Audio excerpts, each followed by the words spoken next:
I joined a $42,500 mastermind. Now, we just got back from the first of two live events for this mastermind. And this is Chris Harder's Elite Entrepreneurs Mastermind. It's my second year doing it. And let me tell you, it is amazing. And we just got back from our first one, our first live event. And I want to share with you some of my biggest takeaways that I'm going to be implementing and being reminded of as I grow my business. And I think it'll also be great for you as you grow your business, because sometimes we need to make sure that we're putting ourselves first. Sometimes we need to make sure that we're actually taking a step back from working in the business to work on the business. And so I want to share some of these things, but before I do, I want to share with you a little bit about this mastermind, because it is only for people who are already doing or projected to do $500,000 or more per year. And so there are people that have companies that are doing $3 to $10 million a year. There are people of all different industries, online, e-commerce, product-based businesses, service-based businesses. And so there are a lot of great takeaways that can be incorporated depending on the type of business you have or depending on the goals that you have. Now, I'm going to break these down for you, and these are my personal opinions. These are my takeaways from this event, and I thought that these were really, really powerful. So I'd encourage you as you're listening to see if any one of these resonates with you or relates to you and where you're at, or maybe it gives you an idea of where you're going, and holy shit, I can figure out something now so I don't have XYZ problem down the road. All right. And so the first takeaway that I really had was this idea that you have to be incredibly clear about what you do, how you can help, and what you need. A lot of times we think that doing more is always better. A lot of times we have this idea that, okay, let me do exactly what I think I'm supposed to do because I see other people doing it. But in reality, what I've found after talking with 35 plus of these amazing entrepreneurs is that sometimes doing more isn't actually the right solution. Doing less better is oftentimes the right solution. Because here's the thing, if people don't understand what you offer, they're confused. And if they're confused, they don't buy. If people don't understand what you offer, they can't refer you. So what I realized was that if I'm not clear in what I'm doing or what I need, then I'm depriving somebody else of helping me. And people want to help you. Like, that's the truth. And so I would challenge you, the takeaway in here to sum it all up is that most of us need to simplify before we can amplify. And so I would encourage you to look at your business, to look at, are you offering 27 different things? Can you say exactly what you do in 1 to 2 sentences so someone knows how they can buy from you or how they can support you? And if you can, that's amazing. But if you can't, then maybe go back to the drawing board and say, you know what? Here's how I can become more clear. Here's how I can say the same thing in an easier way for people to understand. And I think that this was something that I really took away because I've been trying to get really, really clear on what we do. And I know that my natural tendency is to want to do all different types of things. I want to do this. I want to offer this. I want to add this up. So I want to take away this. I want to do this, blah, blah, blah, blah. But in reality, if you stick to your guns and you do a few things really, really well, you're going to become the authority in that space faster. People are going to see you as the answer to that. And by doing that, you'll earn the right to go wider and to amplify even more. So that was one big takeaway that I had from the Elite Entrepreneur Mastermind that we had in Scottsdale, Arizona. The second big takeaway is that the biggest key to scaling from high 6 figures to 7 or 7 to 8 figures is removing your ego. Okay, Chris Harder, who hosts this mastermind, he always talks about ego is your biggest overhead. Okay, and when I used to work at NBA Summer League, when we would work and we would run this event in Las Vegas that helped NBA players, one of the things that I noticed was that the two founders of NBA Summer League would always say, ego ain't your amigo.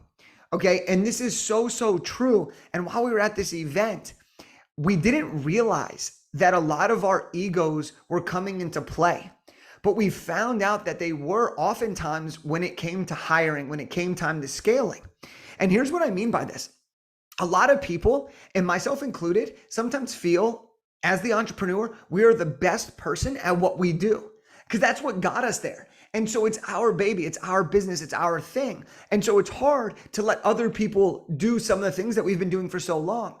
But in reality, not only does that mean we are the bottleneck in our business, but we are stopping ourselves from having better people do our jobs better. And so when you scale, you have to remove your ego so that you can hire the right people. And I want to give you permission to do something here. Okay. It's okay to not do everything yourself. Sometimes as entrepreneurs, there's almost this we get so gung-ho on where we're going that we almost put ourselves so focused into what exactly we're doing that we forget that this is a bigger picture. We don't have to do everything ourselves. As a matter of fact, we shouldn't do everything ourselves. And sometimes the best places to start outsourcing is a virtual assistant. This could be part or full-time. Sometimes it can be graphic design. It could be elements of the business that either you're not great at or that you don't want to do. Then as you grow, you can stop becoming the bottleneck. I want to give you an example of one of the ways that this really comes into play, and that's when it's hiring. A lot of people hire the cheaper option. A lot of people hire the cheaper contractor. And in reality, you need to be hiring A players. And this is something that I really resonated with because this is an area that our business is going in. And I'm starting to look at how am I going to hire? What decisions am I going to make? And I want to make sure that I'm putting the best people on the team. I think of it as like a starting five for basketball. I want to put the best 5 players on the court or however many people I need to hire so that we can achieve the biggest goal, which is making a lot of money and helping a lot of people, right? And so what's really important when you think about hiring, if you're at this point in your life or your business, is find somebody who can do what you do better. So if you are, for example, really, really good at sales, but there is a salesperson and you know that you are the bottleneck by taking every sales call. Well, if you could find somebody that's really, really great at sales, they may be able to do what you're doing at a better level, at a higher level, at a better conversion rate. Okay. Another thing that I learned was hire the burnt out CEOs. Okay. So let me explain this. Someone said this and it was like, oh my gosh, this is brilliant. A lot of times we think we have to go to the job boards to find people. But one of my friends in the mastermind, she said, hire the burnt out CEO that doesn't want to take all the risk, but that still really loves what they do. And this was a huge aha moment for me because I was like, oh my gosh, there are people out there who don't really want to run the business or whose business aren't as big as you think they are. And they would rather just get paid a salary or get paid a contractor's rate, but they are really, really good at what they do. Okay. So I want to share that with you because removing your ego is the key to scaling. A lot of what I learned was that we are often the bottleneck until we remove our ego and allow people to do a great job. And this leads me into the next part of this big takeaway, which is once you start to have team members, edify them. Show your clients that you believe in your teammates and that your teammates and your employees, your teammates are actually really, really good at what they do. And so one of the members in the mastermind, he tells his clients when he signs them, and he's working with huge clients. He tells them when they get on the phone that, hey, this is so-and-so for my team. They're going to be your lead. They're going to take great care of you, and they are absolutely fantastic. And I'll give you an example of why this is so powerful. I remember when one of my friends was building a very successful company, and he was really good at Facebook ads when they first started. That's what got them on the map. And he grew the business, he grew the business. And a couple of years in, I asked him, hey, can you help me with Facebook ads? And he said, hey, Jake, look, I got to be honest. At this point of the business, I'm not the best person to be asking this. Let me introduce you to XYZ. And that was such a big moment because I was like, you don't have to do everything yourself. There are other people who love to do what you are trying to outsource. And there are people who are probably better at what you are trying to outsource than you in the first place. So that's number 2. Number 3, the third big takeaway that I really realized is that people want you to win. Okay. People want you to win. And sometimes you might not have those people that are really close with you. And we're going to talk about that a little bit later and maybe don't understand you. But when you surround yourself with great people, they support you. not only do they support you, but they show you what's possible. They believe in you. They give you hope that you can do what you dream out to. And here's what's funny is when you have a core group of people rooting you on, you believe that you can do anything. Okay? When you see other people who are doing what you want to do, it becomes real. It's like when the 4-minute mile was this unreachable, unattainable goal, and then someone breaks it. And then shortly after it gets broken again. And now that's great running. But sometimes you have to see someone shatter the ceiling that you believe is possible. And when you do, people will want you to win. People will want you to win all along the way. And so for me, this really resonated because I know that people want me to win. But when I got to talk to some people at this mastermind who were doing multiple $1 million a year, who were crushing it, who were generating thousands and thousands of leads every single month, not only did I believe it was possible, but they were like, Jake, look, you can do this. You're right there. You can do this. And it felt so attainable. And so it made me realize that like people really do want you to win. And if you're listening to this right now, I want you to win. I want you to win so bad that I will give you a free copy of my book the minute you just ask. Literally just message me on Instagram and tell me you want a free copy of my book and I'm going to send it to you right now. I want you to win. I want your book to come to reality, okay?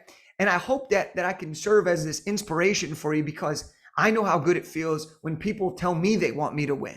All right. Number four,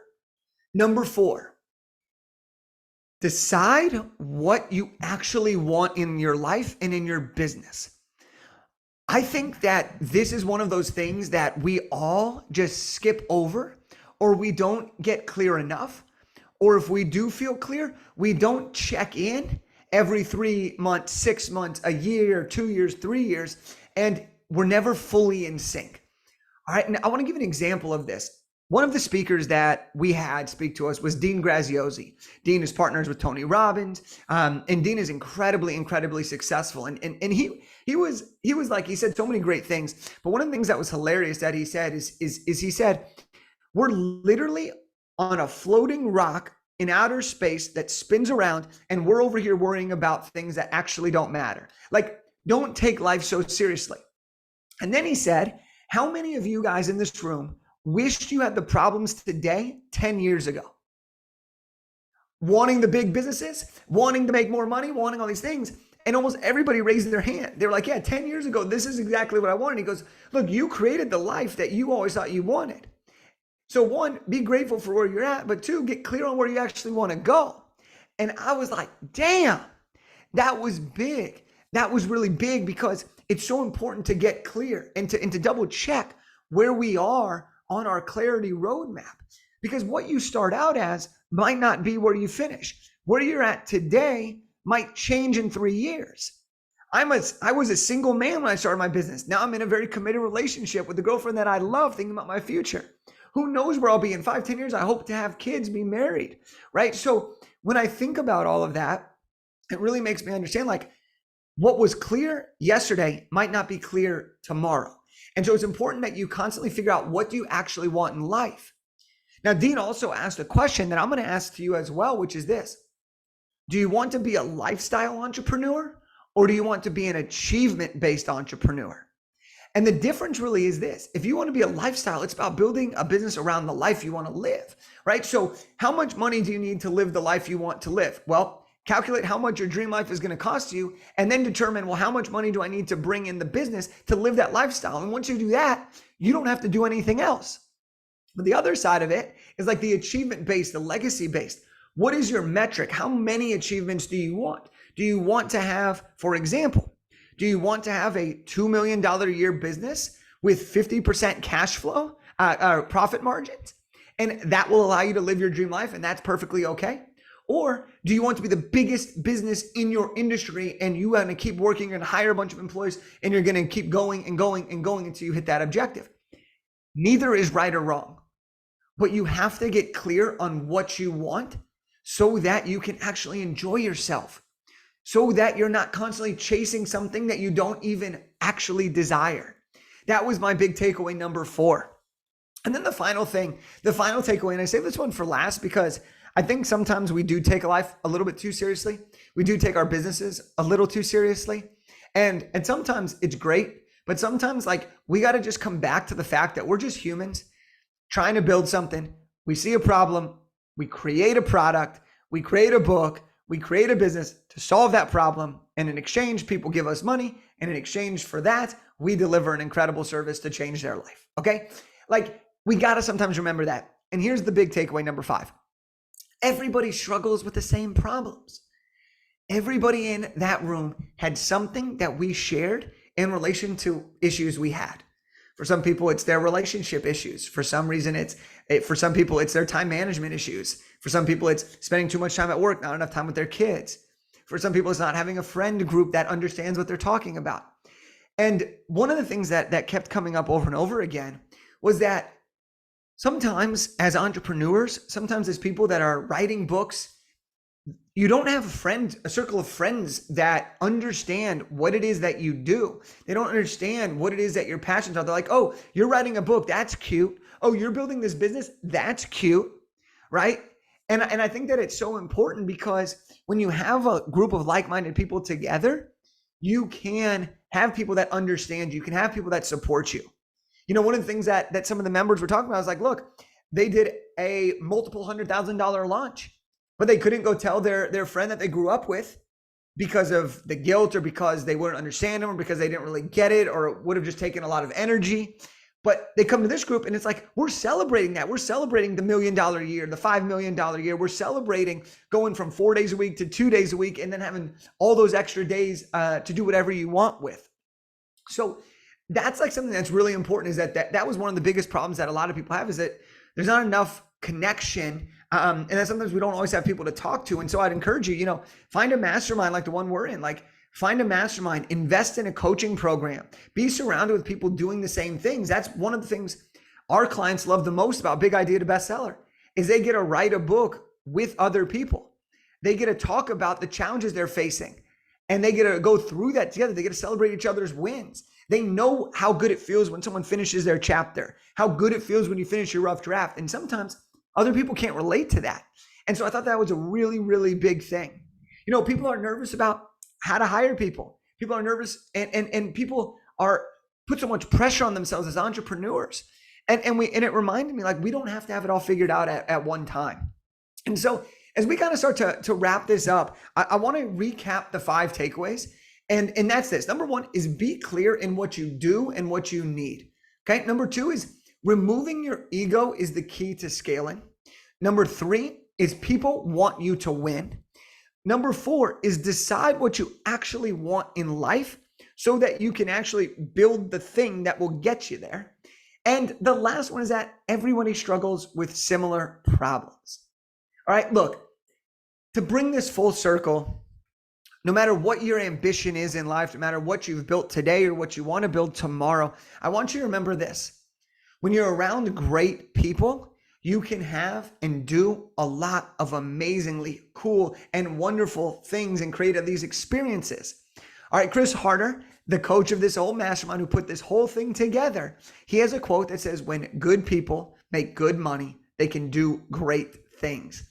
And I think that that's so powerful here. And so I encourage you, if you listen to this, you want to do great things. And so one of those great things might be writing your book. Well, let me tell you something.